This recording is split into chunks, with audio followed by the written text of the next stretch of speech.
अब छतरपुर के डॉक्टरों को फंसाने की साजिश रची जा रही है। जी हाँ, एक ऐसा ही मामला सामने आया है। छतरपुर के बहुचर्चित डॉक्टर सुदीप जैन को उत्तर प्रदेश के एक पत्रकार के द्वारा फंसाए जाने का एक षड्यंत्र रचा गया है।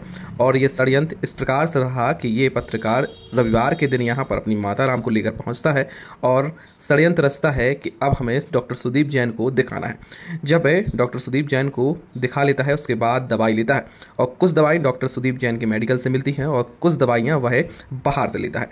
पत्रकार द्वारा इस प्रकार का षड्यंत्र रचा गया कि डॉक्टर सुदीप जैन को फंसाने के लिए उसने सोचा कि अब किस प्रकार का षड्यंत्र रचा जाए। तो दवाइयां लेकर वह अपने घर पर जाता है और एक वीडियो बनाकर सोशल मीडिया में पोस्ट करता है कि यहाँ पर एक्सपायरी डेट की दवा मिली।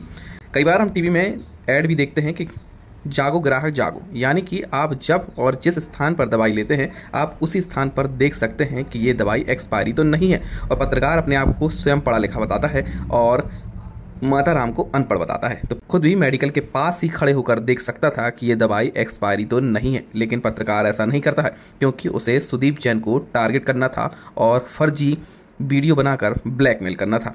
इसलिए उसने घर पर जाकर एक वीडियो बनाया और सोशल मीडिया पर पोस्ट कर दिया।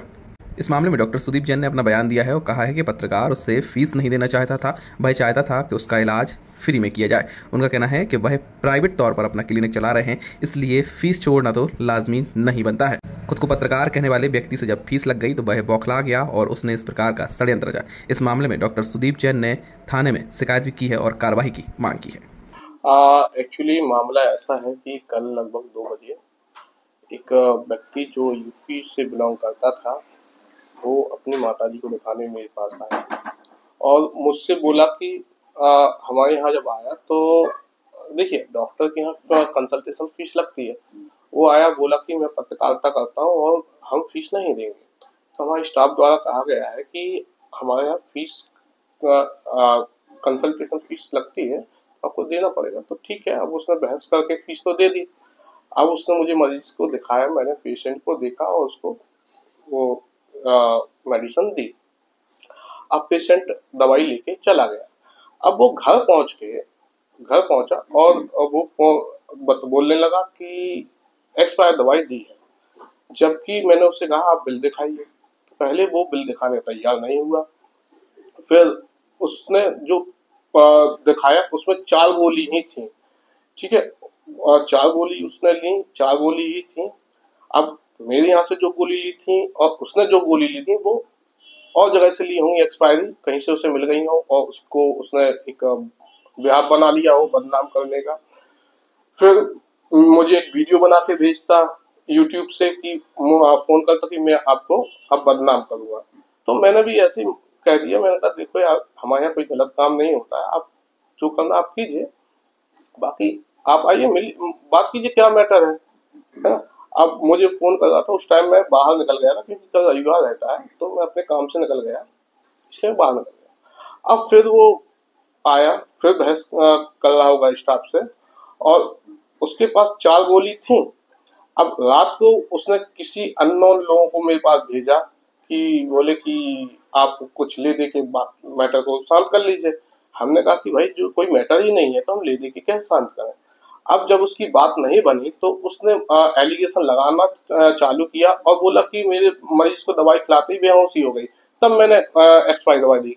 जबकि उसने मुझे एक वीडियो भेजा और उसमें वीडियो ये बना के भेजता कि ये एक्सपायरी दवाई है, मैं दवा खिलाने वाला था, मैंने दवाई पढ़ ली है और 4 ही गोली थी उस टाइम पर भी। फिर उसने रात को कुछ तत्वों के साथ, फेसबुक तत्वों के साथ उसने वीडियो बनवाया, जब उसने ये बयान दिया कि मैं पत्रकार हूँ और मैं पत्रकारिता करता हूँ, बाइट देता हूँ और गोलियां हैं एक्सपायर है, मैंने माता जी को खिलाई। तो वो जब 4 गोली थी तो उसने कौन सी गोली खिला दी? जब उस पत्ते में 4 गोली ही थी तो अब उसने कौन सी गोली खिला दी कि उसको बीमार पड़ गई? ये सब कुछ उसके मनगढ़ंत कहानियां थी, उस ब्लैकमेल करने की साजिश थी। वो बार बार मुझे फोन करवा रहा था कि मिल लीजिए, बात कर लीजिए, है ना, आप इसको सॉर्ट आउट कर लीजिए। तो हमने उनसे यही कहा कि हम क्यों किसी मैटर को इस पे करें। अब नहीं हुआ, फिर मुझे मजबूरन जाके थाने में टीआई साहब को मैंने आवेदन दिया कि कुछ तत्व जो है कि मुझे बदनाम कर रहे हैं और मेरे खिलाफ गलत गलत अफवाह फैला रहे हैं। जब मरीज ने दवाई खाई नहीं है, उसे किस प्रकार का रिएक्शन हुआ, ये तो भ्रांति फैलाने वाली बात हो गई कि आप डॉक्टर उसने वो कह भी रहा, वो वीडियो बना के भेज रहा कि छिंदवाड़ा का मैटर मैं उस मैटर से बना के वो करूंगा, क्योंकि अब कोई मैटर बनते हैं, नए नए मैटर आते हैं, उस पर का फायदा उठा के ये लोग डॉक्टरों को ब्लैकमेल करने लगते हैं। अब उनके पास कोई पत्रकारिता की डिग्री तो है नहीं, ना तो वो कोई पत्रकार है, बट वो पत्रकारिता की आड़ में हम लोगों को परेशान करना चाहते हैं। और हाँ, उनने हमारी छवि खराब करने की कोशिश की है। पहले उसने पैसों की डिमांड की है, जब मैंने उसको नकार दिया कि हमारे यहाँ से किसी भी प्रकार का नहीं दिया जाएगा, तब उसने कहा कि हम आपकी छवि खराब करेंगे, और उसने ये सब कहानियां मेरी छवि खराब करने को बनाई है। देखिए, हमारे बिल में जो एक्सपायरी डेट है वो 1/26 है, मेरे यहाँ वो दबदबा है ही नहीं।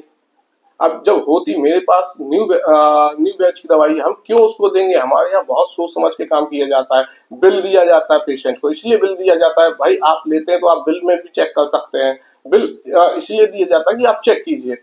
और इस तरीके के मनगढ़ंत कहानी बना के बदनाम करना एक आम जन लोगों को परेशान करना हो गया।